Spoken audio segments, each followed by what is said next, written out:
Salut à tous, ici Reg, bienvenue dans la vidéo actualité de la semaine, cinéma, série et un petit peu jeux vidéo. Comme d'habitude, l'objectif c'est pas de juste faire un listing bête et méchant d'actualité, mais d'en parler, de vous donner mon avis sur l'actualité. Il y aura comme d'habitude dans la description d'Encanté épinglé la liste des actualités avec les timecodes, mais je vous incite encore une fois à vous intéresser à toute l'actu pour, comme vous l'avez dit, vous la péter en soirée ou tout simplement pour votre culture générale. Parce que je pense que vous allez avoir pas mal de choses à dire sur beaucoup de l'actualité d'aujourd'hui. Mais avant de commencer, j'aimerais remercier le partenaire officiel de cette vidéo, CyberGhost VPN et ses 38 millions d'utilisateurs et presque 5 sur 5 sur Trustpilot. Vous les connaissez, c'est le meilleur moyen de soutenir la chaîne aujourd'hui et c'est un service vraiment utile que j'utilise. Par exemple, vous cherchez un film à regarder, vous tapez le nom du film sur internet et où regarder et il y a plein de sites internet qui vous disent dans quel pays le film est disponible. Ensuite, vous changez de pays, que ce soit au Canada, États-Unis, Royaume-Uni, Suisse, Belgique, Italie, peu importe. Il y a même des pays qui ont la VSTFR et même la VF pour ceux que ça intéresse. Quelques exemples, sur Netflix, vous avez l'excellent Godzilla Minus One par exemple, en version noir et blanc aussi, et l'incroyable série Scavengers Reign. Sur Prime Video, vous avez déjà Challengers, l'un des meilleurs films de l'année. Sur Disney+, vous avez plein de films aussi, Le Nouveau Planète des Singes par exemple, vous avez Kinds of Kindness que vous avez sûrement pas vu en salle, ou encore Vice Versa 2. Sur Apple TV+,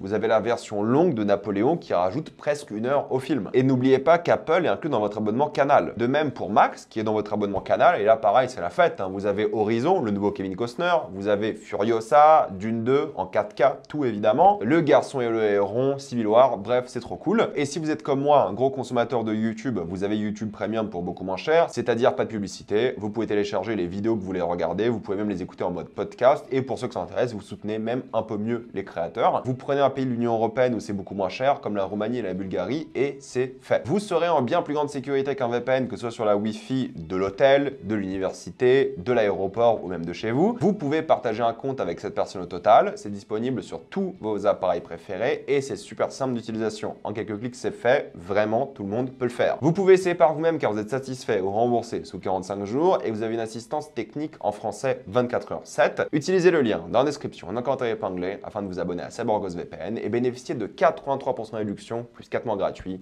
Foncez sur l'offre. On commence avec une actualité rigolote avec Jésus qui sera de retour. Oui, La Passion du Christ 2 commence son tournage début 2025. J'imagine que Mel Gibson ne sera pas de retour, mais c'est pas confirmé. Je pense qu'il n'est pas trop fan de Jim Caviezel, qui est dans son délire complotiste, ultra religieux, sectaire, assez problématique. Parce que oui, pour ceux qui se rappellent, c'était lui l'acteur principal qui interprétait Jésus. Et là, la suite. Pourquoi faire? Comment? On verra bien, mais ça va se faire. Rien à voir avec le film en soi, mais le Jésus Cinematic Universe va se lancer, en théorie aussi, à la télé, avec plusieurs séries, dont une série d'animation sur Jésus, mais aussi des séries sur les apôtres, sur Moïse et sur Joseph. C'est assez marrant parce qu'en théorie, nous vivons dans le Jésus Cinematic Universe, mais plusieurs séries vont se faire sur ces personnages. Très curieux de savoir ce que ça va donner. Je pense pas que je vais regarder parce que ça m'intéresse pas du tout. Encore au cinéma, il y a une proposition artistique, mais en termes de série, honnêtement, je vois pas du tout l'intérêt. On verra bien, qui sait. C'est juste dommage parce qu'en vrai, la Bible, il y a tellement d'histoires incroyables et épiques et de fantaisie qu'il faut raconter de manière spectaculaire ou même de manière intime. Et au final, ils font des séries, des films sur le genre les 4 mêmes personnes. Ça n'a aucun intérêt, je suis désolé. Il y a tellement de monstres, de dragons, les enfers, le paradis, les anges, il y a tellement de trucs cool et on parle toujours des mêmes gars, quoi. Lionsgate a signé un contrat avec la boîte Runaway, une boîte d'intelligence artificielle pour créer du contenu en IA et aider les films avec du contenu IA. Je vais pas me répéter là-dessus, je pense que l'IA gâche clairement le cinéma dans beaucoup de cas, surtout les productions Lionsgate, qui sont des productions à haut budget. Tu pourrais payer genre 3 artistes pour aller filmer genre une forêt ou un truc comme ça, quoi. Parce que je pense que l'IA générative sera surtout utilisée pour ça, pour faire des establishing shots ou des trucs comme ça, quoi. Est-ce que c'est déprimant? Oui, comme l'a dit Guillermo del Toro, il en a récemment parlé dans une sorte de masterclass. Il a dit qu'artistiquement, ça n'a aucune valeur et que c'est déprimant, et je suis assez d'accord avec lui. Et il y a plein de studios qui vont faire plein de contrats avec plein d'entreprises d'IA pour réduire les coûts, remplacer des artistes et ne rien créer. Parce que l'art, quand tu crées juste avec un prompt, c'est pas de l'art. Il faut un travail artistique derrière. On verra bien comment c'est utilisé. Si c'est pour aider les artistes, pour faire des petits trucs à droite à gauche, pourquoi pas. Mais si c'est l'IA générative pour faire des vraies scènes et tout à certains moments ou des vrais plans, je pense que ça peut être très déprimant. Et c'est encore tous les gens qui seront moins payés, quoi. Que ce soit les gens sur place, que ce soit les artistes d'effets spéciaux, pour des résultats qui seront, j'imagine, impressionnants. Parce que s'ils sortent au cinéma, ils sont impressionnants, mais c'est quand même un petit peu déprimant. Baz Luhrmann prépare un film sur Jeanne d'Arc et moi je vais m'éclater. Parce que je sais très bien que Jeanne d'Arc sera ou noire ou, je sais pas, mexicaine et bisexuelle. Et c'est ça qui va être drôle. C'est que je pense vraiment qu'il va se faire plaisir, Baz Luhrmann, avec le concept. Ça va jouer de la musique pop au Moyen-Âge. Je pense qu'il va faire un truc glamour paillettes sur Jeanne d'Arc et ça va être kiffant. Il y a plein de gens qui sont énervés. Non, non, Jeanne d'Arc doit être blanche, respecter l'histoire et tout. Non mais les gars, c'est un film de Baz Luhrmann. Il n'y a pas d'histoire à respecter. Il va juste prendre une figure de l'histoire et s'amuser avec. Il y aura des paillettes, il y aura du rock et de la pop, ça va aller à 200 à l'heure, on va s'éclater. Ça sera pas un biopic, on va juste rigoler. Donc déjà, calmez-vous. Mais je pense que le casting va faire jaser. Je le sens déjà, quoi. J'ai l'impression qu'il va vraiment s'amuser avec le casting, va vraiment s'amuser avec les thématiques de l'œuvre. Ça va être assez rigolo. Surtout le délire par rapport à Jeanne d'Arc qui devait se faire passer pour un homme et tout. Je pense qu'on va bien rigoler. Les réactions seront drôles alors que c'est juste Baz Luhrmann qui va s'éclater. J'ai vu la bande-annonce de Small Things Like These, le prochain film avec Cillian Murphy, qui sera donc un film de couvent, plus ou moins, où il joue un père, qui va découvrir les secrets de ce couvent et va remettre un peu sa vie en question et décider s'il doit agir ou pas. La bande-annonce donne envie, ça a l'air pas mal du tout. Ça sort dans beaucoup de pays en novembre, on verra chez nous à quel moment ça sortira, mais ça donne clairement envie, le rôle a l'air assez puissant. Et le film a aussi l'air pas mal. James Cameron va réaliser un film, Last Train from Hiroshima, qui raconte l'histoire de l'homme qui est parti d'Hiroshima à Nagasaki le jour des explosions nucléaires. C'est adapté d'un bouquin évidemment, mais la question est quand? C'est ça qu'il faut se poser comme question. Alors oui, il y a des gens qui vont dire ah mais ça sera avant Avatar 4, parce qu'entre la sortie du 3e Avatar et 4e, il y a genre 4 ans d'écart. Peut-être en effet que ça sera entre les deux, mais s'il a décalé Avatar 4 de 2-3 ans, c'est pour bosser sur Avatar 4. Donc je sais pas quand est-ce qu'il aura le temps. Est-ce que c'est en 2031 lorsqu'il aura fini tous les avatars? On sait pas. C'est pas pour tout de suite, j'ai l'impression, à moins qu'il fasse un petit film, tu sais, en un an, à un moment où lui peut plus faire grand chose, où les équipes d'effets spéciaux bossent dessus. On sait pas en fait quand il va faire ce film, mais peut-être il va le faire dans cette décennie, et je l'espère, parce que j'adore Avatar, j'adore James Cameron, mais j'aimerais bien le revoir travailler sur autre chose avant qu'il soit trop vieux, quoi. Parce que quand même, je crois qu'il a 70 ans déjà, c'est pas rien. Il a aussi dit qu'il travaillait sur un projet de Terminator, ça je vous l'avais déjà dit, mais il a précisé que le projet de Terminator n'aura aucun lien avec la saga. Et ça, c'est une très bonne chose, parce qu'on a vu récemment avec Terminator 0 qu'on pouvait faire des histoires de Terminator hyper intéressantes, et la saga de Terminator, c'est tellement basé sur les personnages, l'ambiance et l'univers des premiers films, que tourner la page et passer à autre chose est sûrement la meilleure idée possible. Apparemment, 28 ans plus tard, a été filmé majoritairement sur iPhone, avec quelques suppléments ou quelques attachments, comme ils ont dit. Voici des photos de tournage. Est-ce que vous voyez l'iPhone? Alors, on sait même pas s'il y a un iPhone dans ce plan-là, mais lorsqu'on a vu les différentes caméras qu'il y avait concernant le film, dire que ça l'iPhone est juste avec quelques petites focales en plus et autres, c'est ridicule. Il y a un moment, si tu filmes avec le capteur de l'iPhone, mais que tu as 70 000 balles d'équipement à côté, c'est pas si impressionnant que ça. Enfin, ça reste impressionnant parce que ça reste un iPhone, mais un iPhone, c'est impressionnant aujourd'hui. C'est tout aussi impressionnant quand des créateurs utilisent une caméra à 4000 balles. Mais bon, se focaliser sur ça, c'est du faux marketing, pas intéressant parce qu'il te faut quand même, je sais pas, 100 000 balles d'équipement pour avoir tout le matos que eux ont. Orphan Black Echoes, la série que j'ai pas regardée alors que j'ai vu la série originale, n'aura pas de nouvelle saison. La série a été annulée. J'en ai pas entendu grand chose. Pas beaucoup de personnes en parlaient. Personnellement, je l'ai pas vu. Mais la série n'aura pas de suite. Terrifier 4 est officialisé. Le 3e sort dans quelques semaines. C'est pas mon délire. Pour moi, c'est trop gore. Ça m'intéresse pas. Ça me fait presque vomir. Je trouve ça vraiment hardcore. Mais pour les gens qui kiffent, bah vous êtes contents parce que le 3e arrive bientôt et le 4e est annoncé. Vous allez encore dire que j'harcèle le monsieur, mais pas du tout. C'est Kaizen qui a créé une polémique dans le monde du cinéma français. Alors non pas par rapport à la qualité du vlog, hein, mais par rapport à la sortie en salle. Vous le savez, en France, nous avons la chronologie des médias et cette chronologie fait que tu ne peux pas sortir un film au cinéma et en streaming par la suite. YouTube, c'est du streaming en théorie, mais il y a un visa exceptionnel de 2 jours où tu peux sortir ton film durant 2 jours. Et là, c'était vendredi, samedi, et tu as le droit à un maximum de 500 séances. Et Kaizen en a eu 800 vu le succès du film, succès qui n'a jamais été égalé auparavant pour une sorte de visa exceptionnel comme celui-ci. Kaizen s'est donc tapé 800 séances au lieu de 500. Le CNC était en colère en disant mais c'est pas possible, vous n'avez pas respecté la chronologie des médias, vous n'avez pas respecté les règles. C'est MK2 Film qui a distribué le film Kaizen. Et est-ce qu'une procédure sera mise en place par rapport à Kaizen? Non, le CNC a refusé. Premièrement parce que c'est la première fois que ça arrive, c'est du jamais vu. Deuxièmement parce qu'il voulait pas faire fuir les jeunes en envoyant un mauvais message par rapport au fait de poursuivre un film comme celui-ci. Et moi je suis assez d'accord avec ça au final, vu que c'est la première fois que ça arrive, vu que c'est exceptionnel. Je sais même pas pourquoi cette limite de 500 séances existe. En théorie, si le film marche bien, que ce soit sur 2 jours, tu devrais autoriser des séances illimitées. Déjà que la chronologie des médias est agressive, là t'as 2 jours, si les gens veulent y aller, bah qu'ils y aillent. Donc là, sur ça, je vais défendre MK2, je vais défendre le film, le vlog, peu importe. Parce qu'en réalité, s'ils pouvaient remplir 1000 salles, bah tant mieux pour les cinémas, c'est pour 2 jours, ça va. Apparemment, Inoxtag veut refaire des films en salle. On verra ce que ça va donner pour les prochaines fois. Est-ce que ça va dépasser les 800 salles? Est-ce qu'ils vont être limités à 500? Est-ce qu'ils vont respecter les règles? C'est assez curieux voir comment ce mélange de chronologie des médias, YouTube, vlog, film au cinéma peut causer de vrais problèmes. Mais pour le coup, là, je défends le film. Je trouve la règle assez absurde. Pourquoi 500? Comment est-ce que ce chiffre a été décidé? Ça me semble très arbitraire plus qu'autre chose. Si un film peut faire plus, qu'il fasse plus. François Ruffin va sortir un film début novembre. Vous savez, c'est un réalisateur de film, à la base de documentaire. Il a été césarisé pour Merci Patron et un autre film, mais j'ai vu que Merci Patron personnellement. Il va sortir un film d'1 heure apparemment sur Sarah Salzman, que vous connaissez sûrement comme,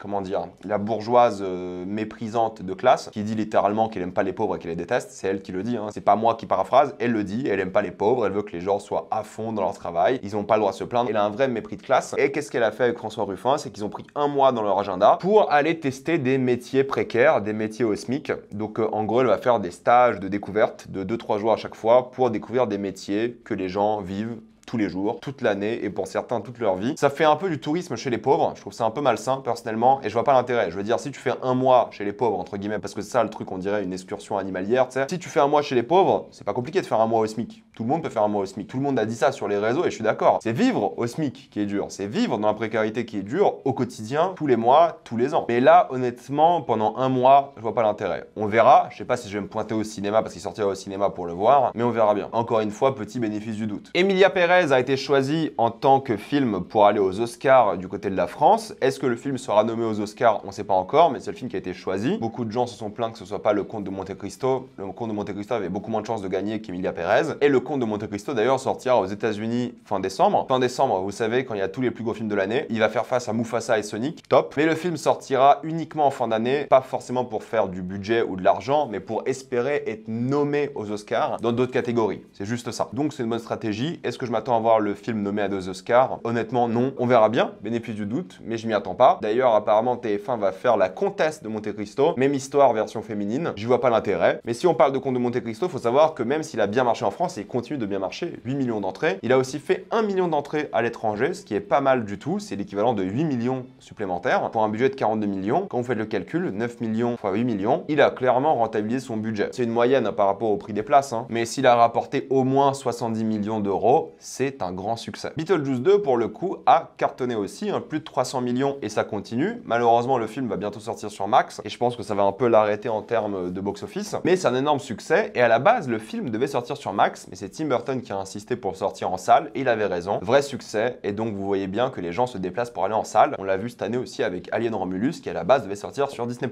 Et mine de rien, le remake de Speak No Evil cartonne. Moi, je l'ai trouvé assez horrible, j'en ai parlé sur ma chaîne. Mais c'est déjà 45 millions pour un budget de 15 millions, un vrai petit succès. Quelques news Apple TV+, avec Time Bandits, la série Apple que j'ai regardée, pas entièrement, je vais la finir, une comédie un peu nul, j'avoue, mais facile à regarder parce que c'est 20-30 minutes et ça s'enchaîne assez rapidement. J'ai regardé les 3 premiers épisodes, ça a été annulé, il n'y aura pas de saison 2. C'est un peu dommage parce que beaucoup de personnes ont adoré les bouquins de base, enfin les BD quoi, et malheureusement il n'y aura pas de suite. Mais bon, vu la qualité de la série, vu la gueule que ça avait, et vu que personne n'en parlait, que Apple n'a pas fait la promo, ça m'étonne pas. Mais Apple va faire la promo d'un film qui s'appelle Blitz, le nouveau film de Steve McQueen, un film de Seconde Guerre mondiale avec Saoirse Ronan. Et ça pour le coup, la bande-annonce a été diffusée, ça sort le 22 novembre chez nous sur Apple, dans les autres pays du monde au cinéma, et ça a l'air vachement bien. Steve McQueen, moi je suis fan, ça fait un moment qu'il n'a pas fait de film, donc j'ai hâte de voir ce que ça va donner. Mais j'aurais aimé le voir en salle. Vous le savez, je vous l'avais dit il y a quelques mois déjà, mais MrBeast fait une émission sur Prime Video et il y a déjà plein de gens qui ont porté plainte concernant l'émission, mais aujourd'hui on a les détails. Les participants n'étaient pas payés au SMIC, alors que ça reste un métier. Ils devaient être payés au SMIC américain, ils ne l'ont pas été. Il y a visiblement eu plein de personnes qui ont été agressées sexuellement et personne ne les a protégées. Il n'y a pas eu de secours et pas assez de nourriture pour nourrir tout le monde. Un véritable fiasco, beaucoup de participants s'en plaignent et je vois déjà les gens arriver, non mais c'est un jeu de survie, je sais pas quoi. Non mais vous savez que ça reste un travail. Jeu de survie ou pas, il faut te nourrir un minimum, il faut t'empêcher de te faire agresser sexuellement, il faut te payer au SMIC et t'es pas censé être en danger. Ça reste un jeu télévisé, même si c'est une question de survie. Normalement, il y a toujours des gens qui sont là pour te protéger et te soigner. Donc on verra bien lorsque cette série sortira. Il y a aussi la bande-annonce du film Brothers qui sort sur Prime Video, qui a l'air pas mal, honnêtement. Moi, ça m'intéresse uniquement parce que c'est le réalisateur de Palm Springs, que j'avais vraiment beaucoup apprécié. Et ça sort le 17 octobre, ça a l'air d'une comédie un peu hardcore, sympa. Moi, j'y crois, je regarderai, ça a l'air cool. Concernant Disney, Alien Earth, les showrunners, créateurs, insistent sur le fait que Alien et les xénomorphes de manière générale sont une excellente idée à voir sur Terre. Bon, j'avoue un petit peu que le fait d'avoir vu Alien vs Predator gâche pour moi l'idée d'avoir vu des aliens sur Terre déjà, parce que c'est pas une première en soi. Mais bon, je sais que c'est pas canon, donc c'est pas grave. Mais surtout que Alien Earth, moi je trouve ça bizarre parce que j'ai l'impression qu'à chaque fois que j'entends parler de cette série, c'est un pitch différent. À un moment, j'entends que c'est des aventuriers qui découvrent un vaisseau, peut-être le vaisseau c'est sur Terre, en effet. À une époque, on nous disait que c'était une série sans aliens, mais juste sur la Weyland Yutani. Bref, il y a plein de choses bizarres. On verra lorsque la série sortira, on en parlera. Disney pense que le flop de Buzz l'éclair est lié au bisou gay. Vous savez, le bisou gay qu'on voit pendant une demi-seconde, ils sont tellement persuadés que le bisou gay a fait flopper Buzz l'éclair qu'ils ont dit aux animateurs de Pixar et aux créateurs de Pixar de rendre les personnages de Vice Versa 2 et surtout Riley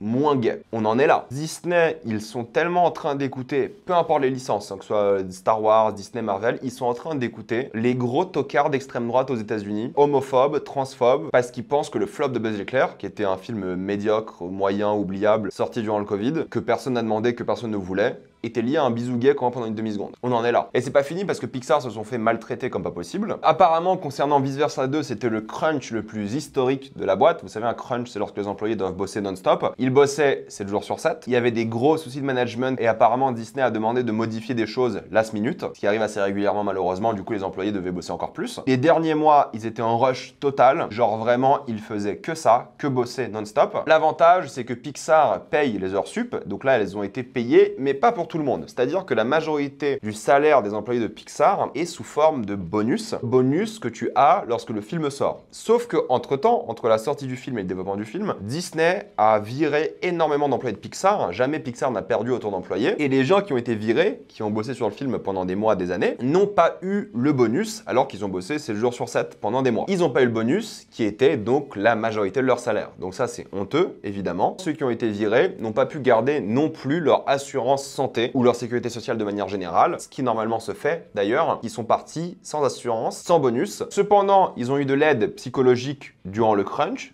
Ça, c'est sympa, mais bon, quand tu forces les employés à bosser 7 jours sur 7, j'ai envie de dire, c'est la moindre des choses. Et les employés ont relevé l'ironie de se faire maltraiter lorsque tu fais un film sur la santé mentale. Et apparemment, la même chose est en train de se produire sur Elio, qui connaîtra énormément de changements et aussi un crunch assez colossal. Donc, soutien aux employés de Pixar. Fuck Disney qui maltraite ses employés comme toujours. C'est pas normal, ces conditions de travail. Et surtout, on a eu des informations par rapport à ce que Disney considère comme un succès par rapport à Pixar. Si le film fait 600 millions, il a été rentabilisé.